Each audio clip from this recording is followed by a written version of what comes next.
Hi there everybody, welcome to Orkney and welcome to another full gamebook Let's Play video.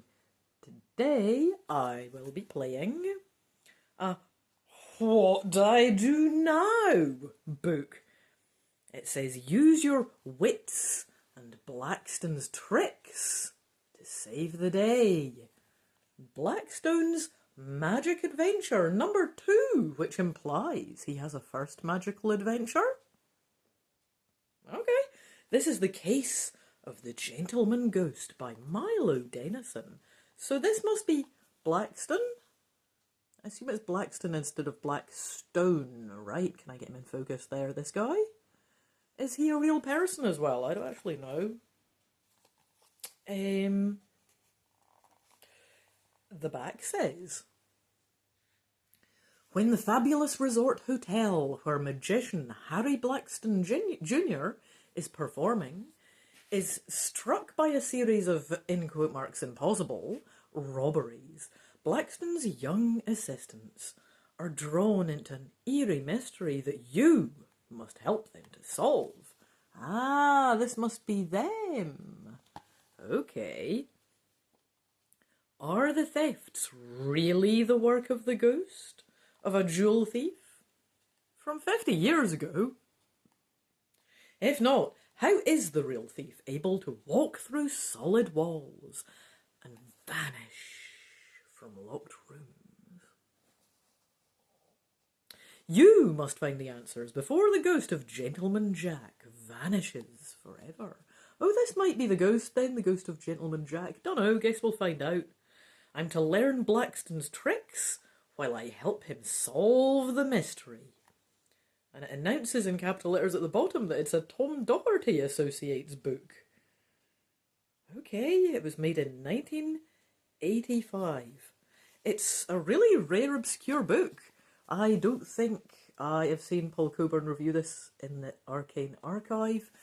I don't think I've seen that guy that's done the 30 days of game books review it. Or am I wrong? Have these people done this? Stick it in the comments if you know where somebody's reviewed this, because that would be neat to see. Oh, we get a lovely picture at the start here. I really like the vintage style of illustration that you get in some of the classic books. Let's see if it'll tell me. Have we already covered who did the illustration? Not really. Is it going to tell me now? It just says copyright Tom Doherty Associates. Cover art by Fran Stiles. Interior illustrations by Paul Abrams. Maybe it's only ever had one printing. It says this is the first printing, September 1985. Wow. Oh, it tells us here, I think, on the first page. It says, you can make magic in Blackstone's Magic Adventures. Harry Blackstone Jr. is one of the greatest magicians in the world today.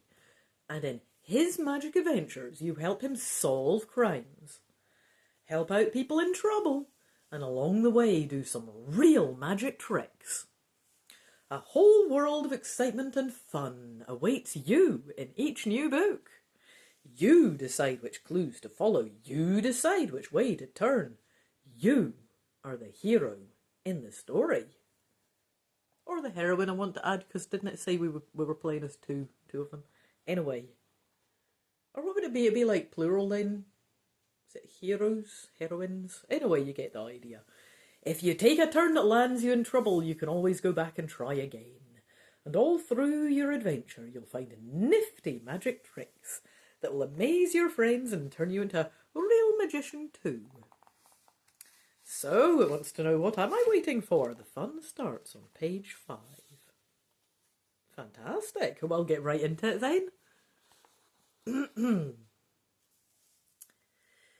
It is the end of the summer season at Falconcliff Lodge, a fabulous mountain resort perched high above the swift-flowing Falcon River. The lodge has been in business for over 70 years, always popular with celebrities. In the 1930s and 40s, it was a favourite vacation spot for movie stars. In addition to sports and scenic views, Falcon Cliff Lodge has a fully equipped theatre where many famous entertainers have performed for the guests. This summer, the main attraction is world-famous illusionist Harry Blackstone Jr., who has been dazzling audiences with close-up magic and grand stage illusions. Rita and Calvin are part of Blackstone's stage crew. They make sure the magical equipment is in good working order, ready when Blackstone needs it, and safe from people who would like to know the magician's secrets. Both Cal and Rita, I was just looking back, Rita and Calvin, and now they're Cal and Rita, so I was a bit baffled. Right, old Cal here, right. Cal and Rita practice their own tricks, and both of them want someday to have shows of their own. Now the show is over for another evening. The theatre is empty. Blackstone is in his dressing room changing clothes. Cal and Rita are on stage packing up equipment. Suddenly, from just outside the theatre doors, there's a woman's scream. What was that? Rita says. Someone screaming, says Cal. I know that, silly. Maybe we should see what's happening. Sounds like a good idea. Should we call Blackstone first? The voice screams again. Rita says, I think we ought to get out of here, right now. So the question is, do we want to go right now, or do we want to call Blackstone from the dressing room? I mean, screaming is pretty urgent. Calling Blackstone. I mean, we should go and get him in person, it sounds like, not do a phone thing. We should go right now. I think it's a good idea. I will go right now. Yes. Yeah, it's. Without hesitating, Rita and Cal rush from the stage, up the theatre aisle and out the door. They are in the lobby of the lodge, which has silver mirrors on the walls, a patterned wood floor, and an enormous crystal chandelier overhead. Standing in the centre of the lobby is a woman wearing a turban and a silk gown. She is still screaming, and the noise is starting to draw a crowd. Well, I imagine she might draw a few starers anyway looking like that. Also, can I just say this is the first time I put my nose close to this book? It smells like old book, because it's like, like, say, when did it say? From 1985.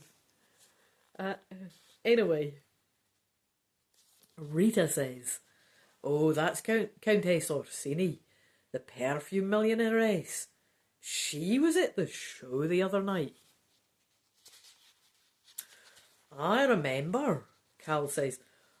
She wore that big diamond necklace. Mr. Byron, the desk clerk, looks terribly worried. He puts his hands over his ears, then covers his round-rimmed glasses. Please, Countess, he says, not so loud. But no one seems to hear him. The Countess stops screaming and starts to talk rapidly, gesturing wildly as she speaks. And I come out of my bath, and there in the parlour he is standing in white top hats and tails as for the fancy dress. On the face is a mask, white silk. In his hand are my best diamonds. He tips his hat. He bows to me. Perhaps he would kiss my hand, but I do not let him do this. And he vanishes.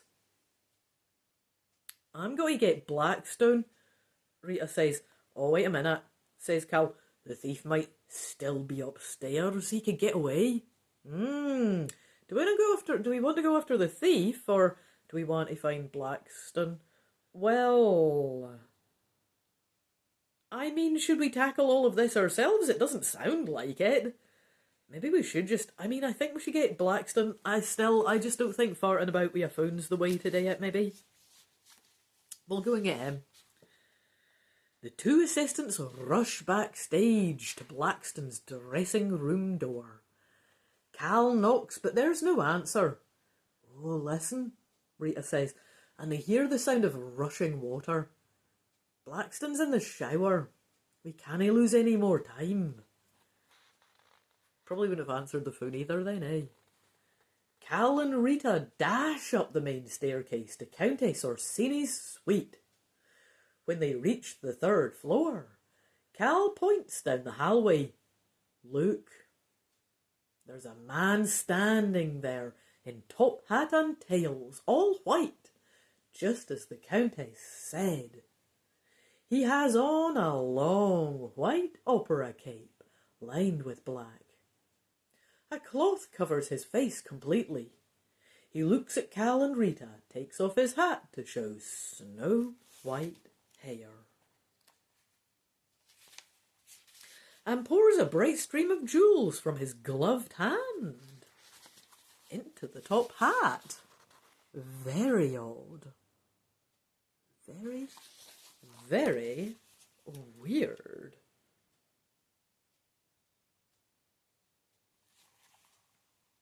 I'm just looking back to... Oh, it's an opera mask. I was thinking he's got no face. What? He's got a mask. It must be a mesh you can see through, I guess. Okay. So he's poured this bright stream of jewels from his gloved hand into his top hat. Then he turns and runs around the corner, his cape billowing out behind him. Cal and Rita run after him. When they get around the corner, they see the door to one of the hotel rooms standing open.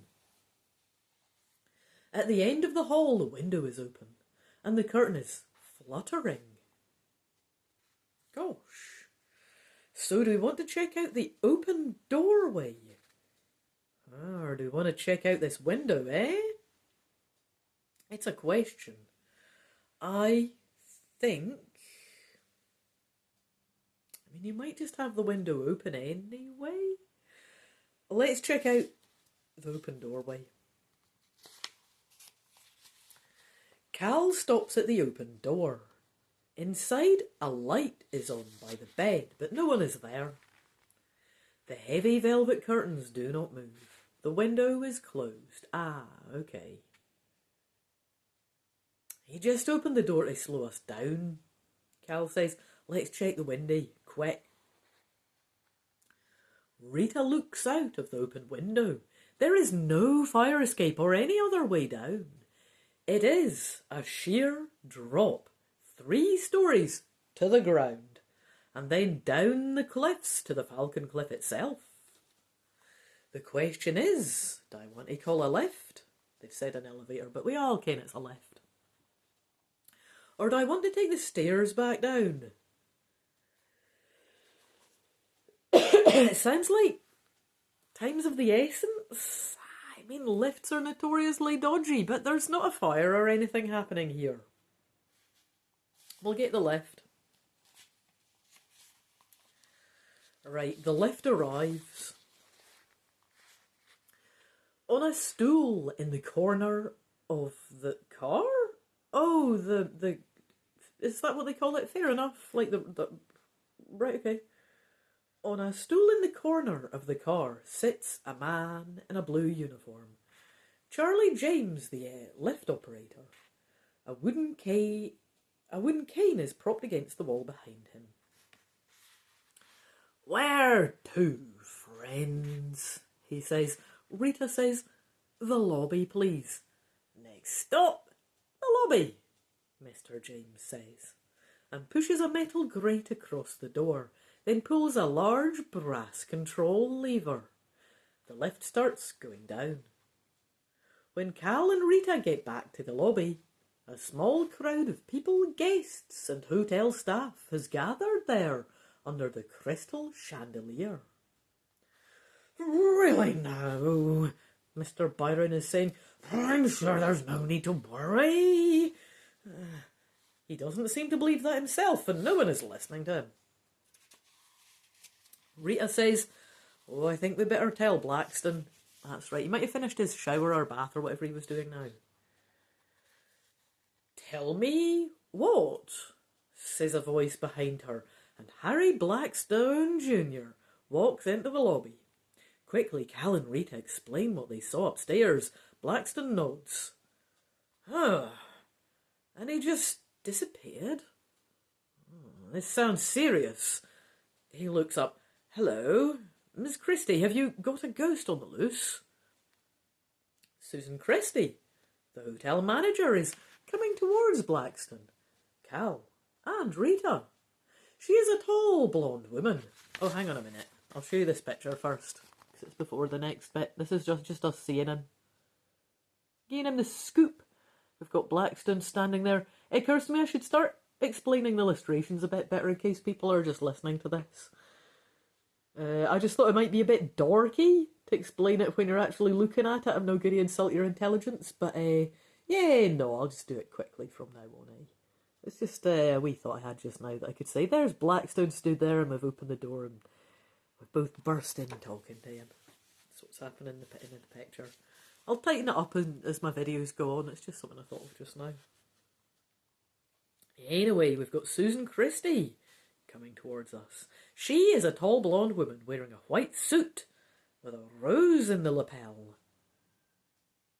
Have you ever known an old hotel that didn't have ghosts, Blackstone? Ugh, noisy pipes of ghosts, loose floorboards, flapping shutters.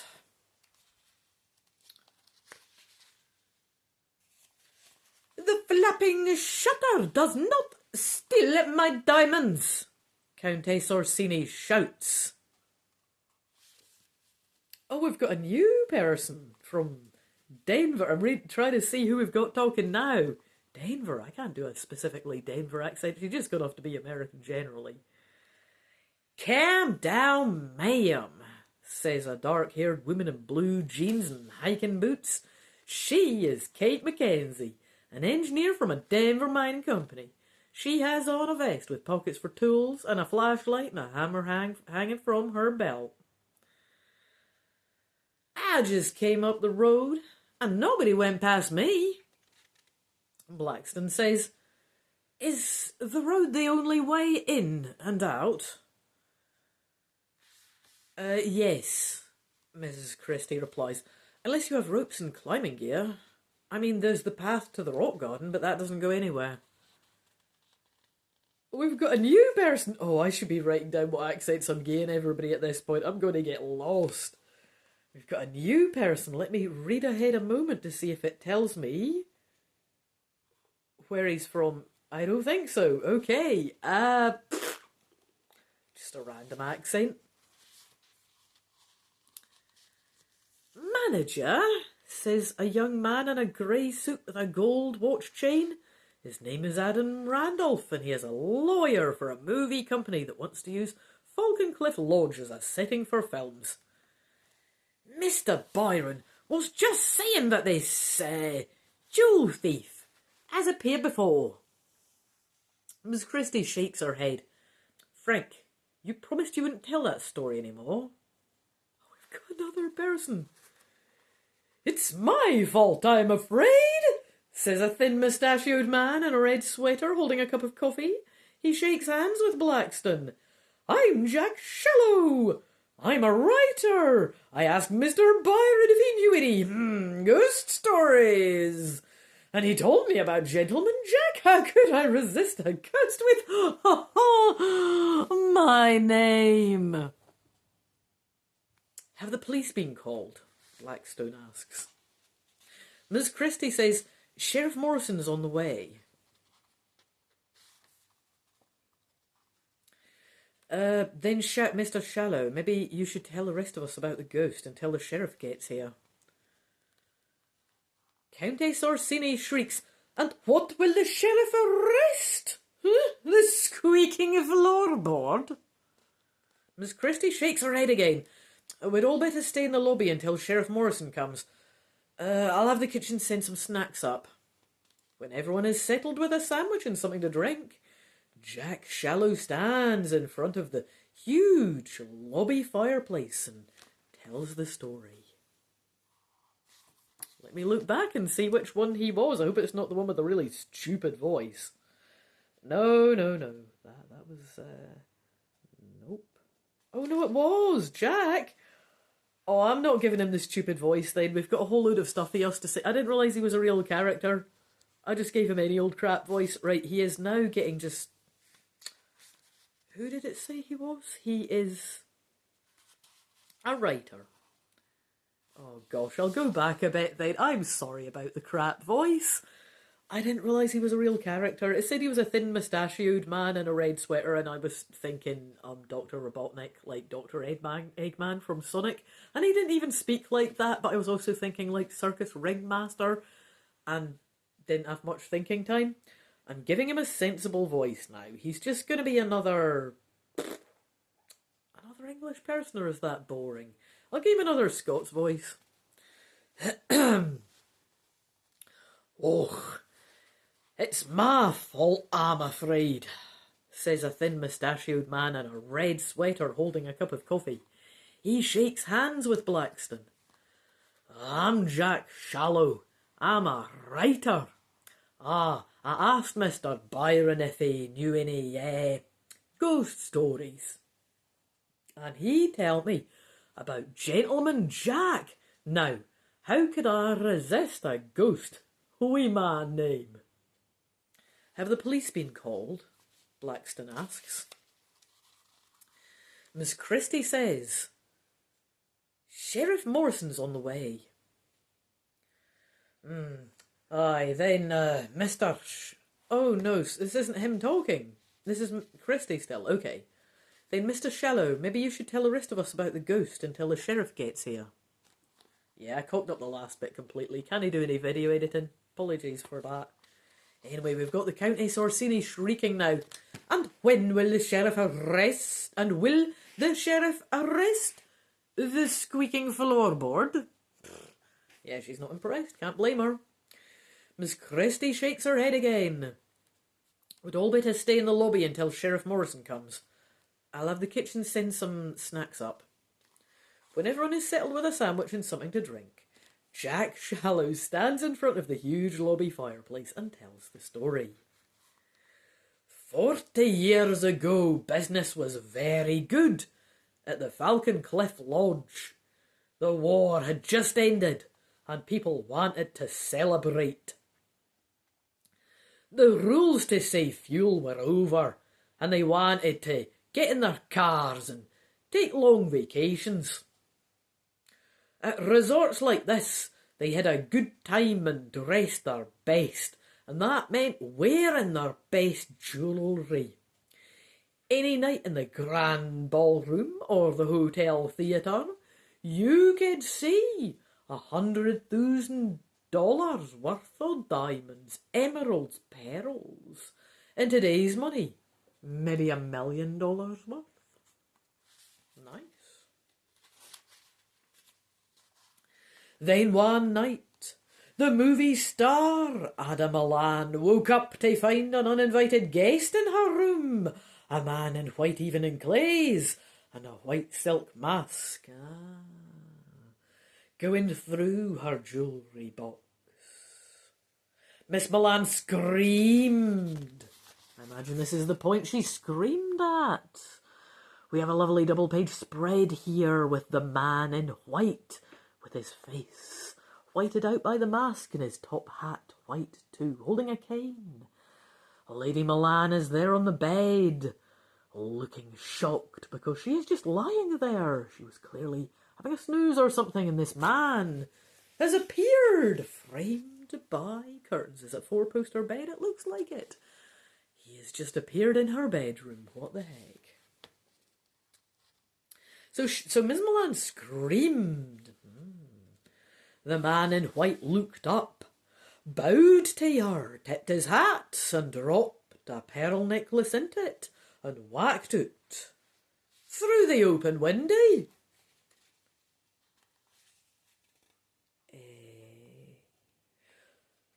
The room homes didn't have telephones back then, so Miss Milan kept yelling until a bellboy got there.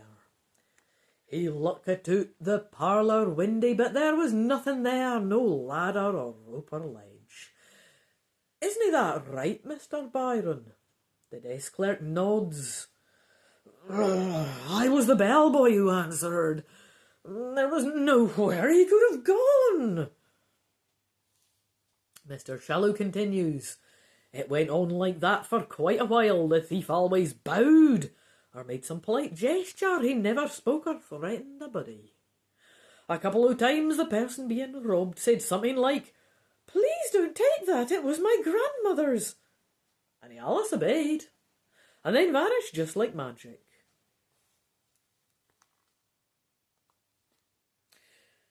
Excuse me, Mr. Blackstone. Oh, that's quite all right, Blackstone says. A magician is exactly what this jewel thief sounds like. Was he ever caught?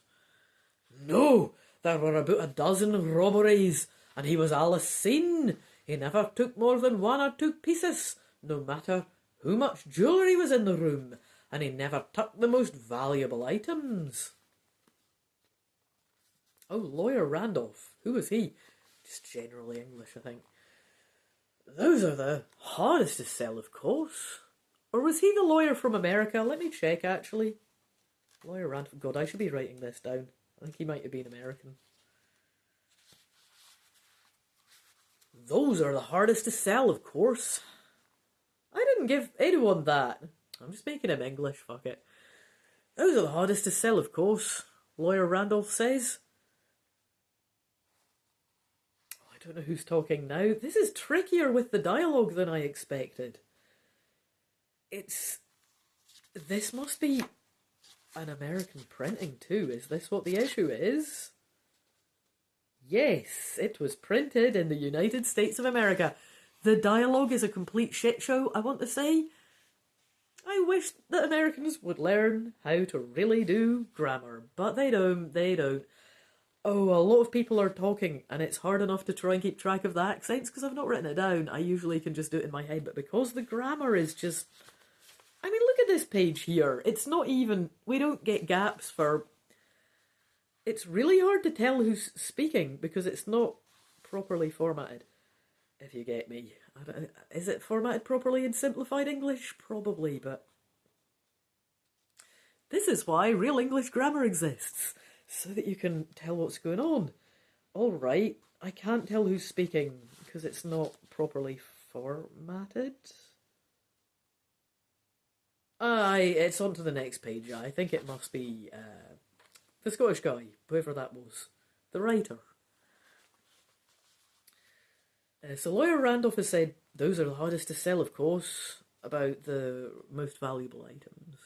Like, it might not be that this is a good guy not taking the valuable items he's saying, I think. That it might just be that they're hard to get fenced, you know what I mean? Aye, that's true, but a funny thing happened. The rich guests started to hope the bandit, Gentleman Jack, they'd started to call him, would show up in their rooms. They knew he never hurt anyone, they all had lots of jewellery, and it gave them a thrilling story to tell. The police began to complain that the victims weren't helping them, or even making things up to make their stories more exciting. And then suddenly, Gentleman Jack disappeared for good. There were no more robberies and none of the stolen jewels were ever found. There's a story that his loot is still hidden somewhere in Falcon Cliff Lodge and that he'll come back for it someday. Looks like he has, Kate Mackenzie says. The door opens and Sheriff Morrison comes in. He is a big man dressed in a dark suit and a soft cap. He doesn't look much like a sheriff. Cal says to Rita, what were you expecting? Cowboy boots and a six shooter? I mean, to be fair, maybe.